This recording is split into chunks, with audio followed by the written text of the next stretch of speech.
So I'm just sitting here talking to Jason's sides, and I see these yellow hats.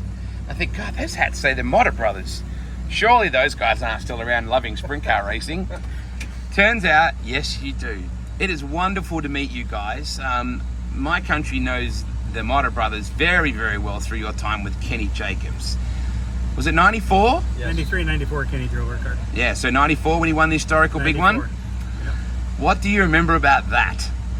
Well, Eldora was a special place for Kenny. That year we won 3 All-Star races, 2 World of Outlaw races, and the historical big one, all in one season at Eldora. We pretty much won everything except the King's Royal, and we were just about to win that, and a caution come out that kind of messed us up a little bit. But Kenny was amazing at Eldora. Yeah. And him and his family were some of the best times we ever had racing.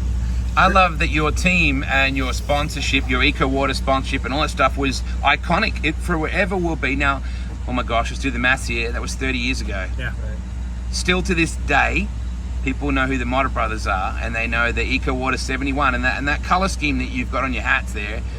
Did you ever see yourselves doing it at that level? Because you're from Minnesota, is that right? Yes.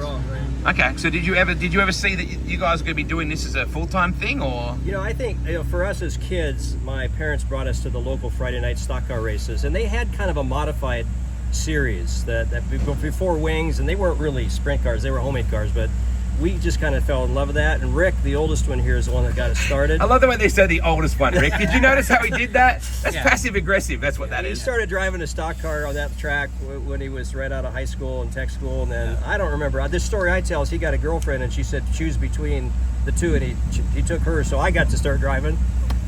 Is she still around?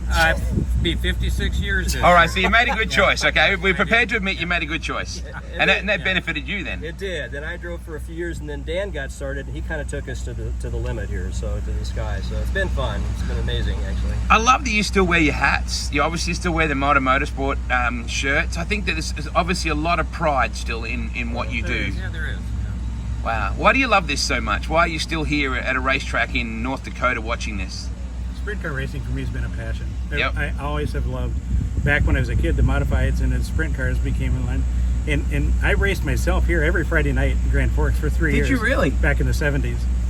And then I got out of it, I started a business. And in 1990, I hired a young high school kid, and we came here and we won the track championship in 1990. And he'd never been in a sprint car before we hired him. And so from there we went to Knoxville, bought a 410 motor, and raced there for 2 years. And we were driving 1,000 miles every weekend to race at Knoxville. And I thought, this is crazy. Might as well go World of Outlaw racing. So I hired Kenny Jacobs. And that's exactly what we did. Why did you hire Kenny? He was a top-notch driver that was in kind of mediocre equipment. And I knew he was better than the equipment he had. And I just felt like here's a guy that we could maybe win a championship with. So what do you sell to Kenny Jacobs? You call him up. Was it a phone call? Was it in the pits? Actually, we did something different. The season was over at the end of '92, and Frame Dash. There was a race called the Frame Dash down in Texas on a Saturday night, and all the regular season races were over. The World of Outlaws were over, and I thought, I'd like to race there, but and I had a guy at Knoxville that I knew pretty well, and he said, Kenny Jacobs is done with his ride. Call him. I bet he'll drive for you. He didn't know me from Adam, and I didn't know him from Adam. We made a deal over the phone. We said, let's meet in Texas. You can drive my race car. And so that was the end of '92, and we kind of made a deal. Let's go racing full-time in '93. So we did. So how do you gear up to run the World of Outlaws? He says, all right, well, if we're going to do this, this is what we need. Like, did he give you an idea of what sort of, you're going to need motors and cars-wise? Like, how did that work? We kind of knew from racing at Knoxville. I mean, Knoxville being the premier dirt track, weekly dirt track, we kind of knew what it was going to take. And actually by '92, we'd gotten pretty good racing with this young kid. Our first race in '92 was in April. The Outlaws have been racing since February. We went and set second. We broke the track record, set second quick time. Mark Kinzer beat us. They came back in June, and we're only racing one night a week. They came back in June, and we were quick time with those guys. So we knew we had equipment to run with them. I just needed a driver that had the talent to do that. And I thought Kenny's the guy that could do that. So we kind of knew what we needed. We just needed more of it. We'd already bought a big truck. We just needed more of it. Yep. Right. It's a really good way of putting it. Yep. Yeah. Wow. So is it unfair that the historical big one seems to sit higher above everything else to me. You guys won a lot of races with Kenny, but is it unfair for me to always bring up Eldora and that historical big one? No, that's was a special race. Because that was history. That's a key in our resume for sure. You know, What- at that time, Eldora had a rule that you couldn't be on your hauler. You remember this? Yeah. And Dan and I were on top of the hauler on our knees. I wore a hole through my jeans, Rotating spinning around Sitting on in your circle knees? for 40 laps. No, that was a. Oh, look at this. Look at the bartender just brought you cold waters and everything. You've got a bit of history with Jason, right? Yes, I like Jason. Thank you. Oh, look at that. Thank you, bartender. Yeah. Yeah, so you're on your knees, spinning around on your knees. Just to see the race. You know, he that if you go back and look at that race, he got passed by Dave Blaney, and I think it was quite a ways into the race when he got back by him. Yeah. So it was when I say nail biter, it was exciting, you know. But it especially when you get the lead at that kind of an event, it seems like it's forever to get to the white flag. It just seems like. The other thing unique about that race is we didn't make it through the heat race. We had to run the B main. But back then, you got your time back. And so after the heat races, we thought, oh, we're in bad shape now.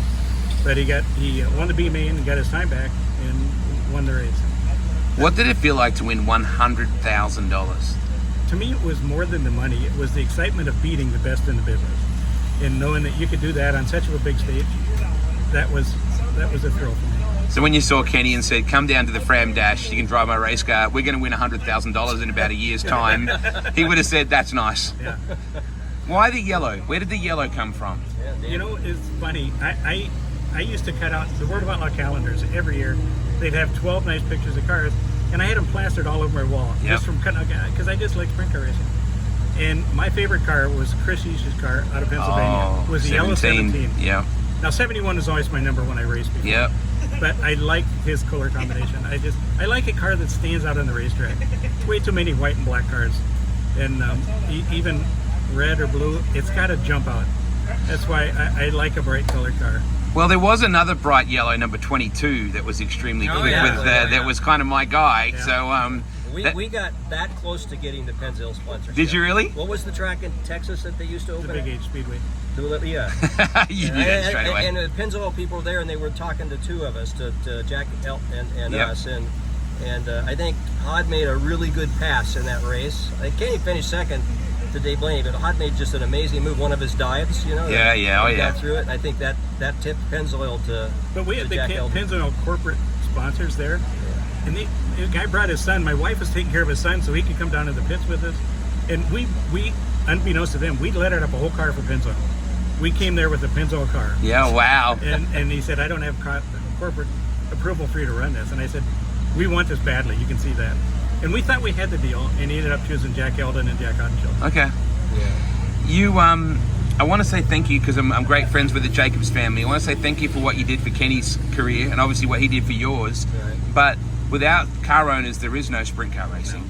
And you know, there's a lot of drivers and a lot of fans, but there's no racing without car owners. So I want to say thank you. You guys are iconic to me. It's such a thrill to meet you. I'm so glad you just walked up. I love this sport so much. It's really great to meet you, and thank you for all you've done for the sport. Great, thanks a lot. Thanks so much. Appreciate it. It's a pleasure meeting you.